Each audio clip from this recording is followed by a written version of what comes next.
Alhamdulillah wassalatu wassalamu ala Rasulillah wa ala alihi wa man tabi'ahum bi ihsan ila yaumiddin.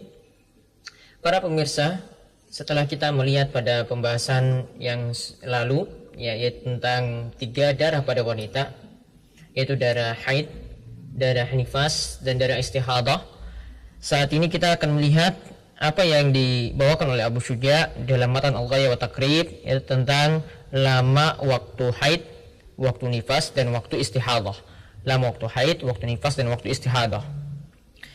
Kita lihat terlebih dahulu tentang masa haid. Berapa lama waktu haid? Ya, berapa lama waktu haid? Jadi haid ini adalah darah normal. Itu berapa lama waktunya? Dikatakan oleh Abu Syuja, wa aqallul haidi yaumun wa lailatun, yaitu minimal waktu haid itu selama sehari semalam. Minimal waktu haid itu selama sehari semalam. Kemudian waqsaruhu, dan maksimalnya adalah 15 yauman, yaitu selama 15 hari. Jadi minimalnya adalah sehari semalam, maksimalnya adalah 15 hari.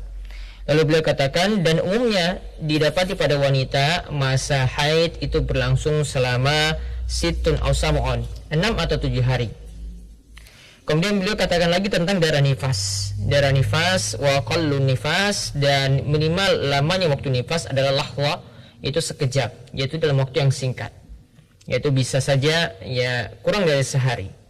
Kemudian wa aktsaruhu, dan maksimalnya sittuna yauman, yaitu 60 hari.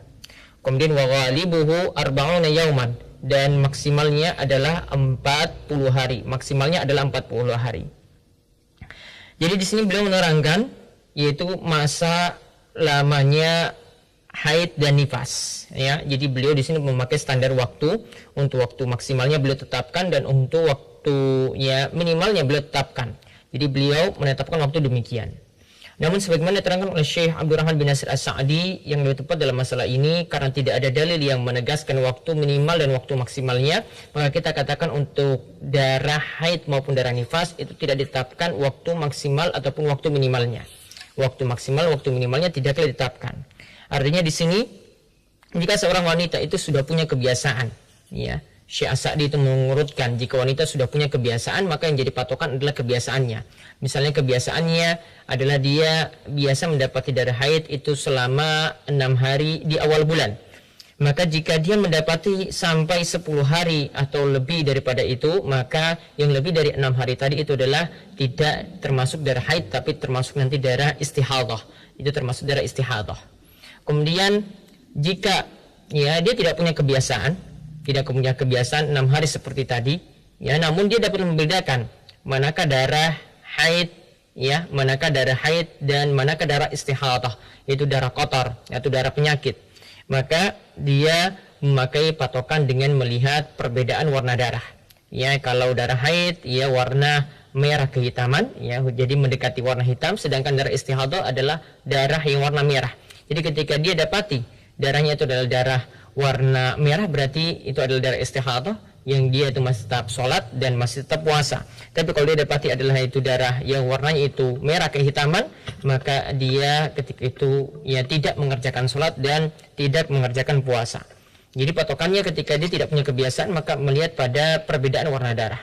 Nah, kalau dia tidak bisa melihat pada kedua hal tadi, tidak punya kebiasaan dan juga tidak bisa membedakan manakah darah haid maupun darah istihadah, yaitu darah penyakit, maka kata Syekh As-Sa'di, dia merujuk kepada keumuman wanita yang ada pada masa itu. Ya, tadi sebagaimana disebutkan oleh Al-Qadi Abu Syuja, keumuman wanita mengalami haid itu selama 6 atau 7 hari. Kalau nifas itu selama 40 hari.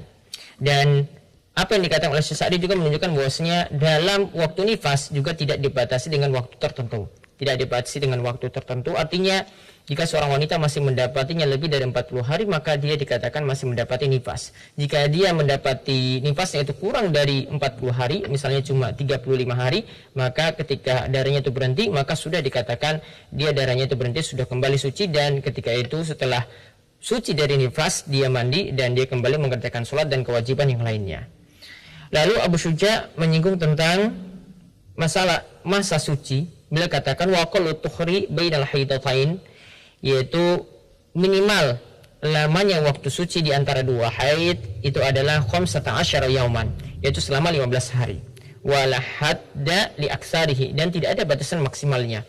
Artinya seorang wanita itu bisa saja lebih, ya masa sucinya itu lebih daripada 15 hari. Di sini beliau katakan waktu sucinya adalah di antara dua haid itu adalah 15 hari. Ini beliau dari hasil istiqra, yaitu meneliti dari kaum wanita yang ada, masa sucinya adalah seperti itu. Namun kadangkala bahkan ada sebagian wanita karena menggunakan obat-obat tertentu seperti obat penghalang haid, ya, obat penghalang haid atau obat, ya, KB misalnya, dia menggunakan KB, ya, sehingga dia tidak mendapati haid dalam beberapa waktu, ya, bahkan mungkin dalam setahun itu cuma sekali atau dua kali. Maka kalau dia mendapati haid maka dihukumi dia dapati haid. Namun kalau tidak dapati haid artinya dia dalam keadaan suci, ya, selama 2 atau 3 bulan, maka ketika itu dia dihukumi suci pula.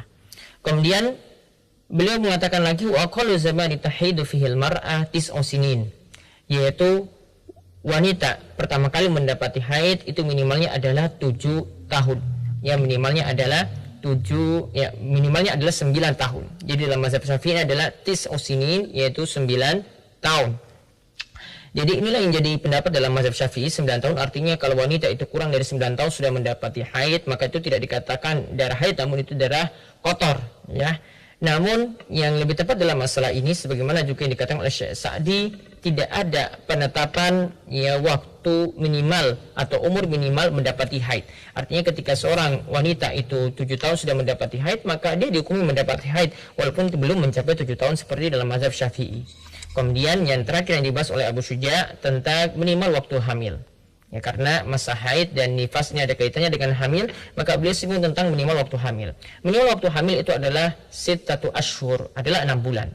Ini adalah kesimpulan dari dua ayat yang disebutkan dalam surat Al-Ahqaf dan surat Luqman, ya, di mana disebutkan dalam surat Al-Ahqaf wa hamluhu wa fisaluhu salasina syahrah, yang dimana wanita itu mengalami masa hamil dan masa menyapi itu adalah sampai 30 bulan. Kemudian dalam surat Luqman itu disebutkan wa hamluhu, ya, fi amain, ya, dan wa fisaluhu fi amain, dan dia mengalami masa menyapi itu selama 2 tahun.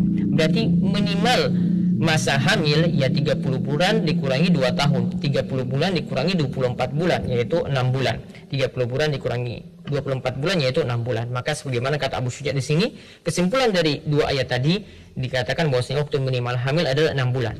Artinya jika seorang itu misalnya menikah, ya, kemudian ternyata kurang dari 6 bulan itu sudah melahirkan, ya, kurang dari 6 bulan sudah melahirkan, maka ini menunjukkan bahwasanya kehamilannya itu bermasalah. Artinya bisa dituduh dia itu berzina sebelum menikah dan kemudian hamil.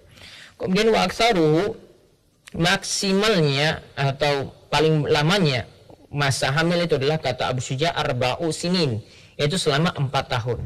Arba'u sinin, yaitu selama 4 tahun. Ini yang kejadian di masa-masa silam, ya, ada yang mengalami hamil semacam itu, maka Abu Syuja berani mengatakan bahwasanya masa hamil itu paling lama adalah 4 tahun.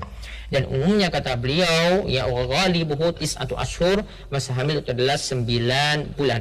Masa hamil adalah 9 bulan. Jadi minimalnya waktu hamil itu adalah 6 bulan, kemudian maksimalnya adalah 4 tahun, dan umumnya yang terdapat pada wanita yang hamil, mereka hamil hingga melahirkan adalah selama 9 bulan. Inilah apa yang dibahas oleh Abu Syuja tentang haid, masa waktunya, begitu juga nifas, dan juga tentang masa hamil, ya. Intinya tadi yang penting yang kita dapat ambil kesimpulan, dan ini yang lebih tepat daripada pendapat para ulama yang ada tentang penetapan waktu nifas dan waktu haid, ya, untuk kapan seorang wanita itu mendapati haid, ya, mendapati haid, maka umur minimal itu tidaklah ditetapkan dengan umur tertentu. Artinya kapanpun dia dapatkan, meskipun baru umur 7 tahun sudah dapati haid, maka dikatakan dia mendapati haid. Kemudian masa lamanya juga, ya, kita simpulkan bahwasanya untuk masa lamanya haid ataupun nifas juga tidak ditetapkan minimalnya ataupun maksimalnya. Ya, demikian yang kita bahas kali ini, mudah-mudahan bermanfaat. Wassalamualaikum warahmatullahi wabarakatuh.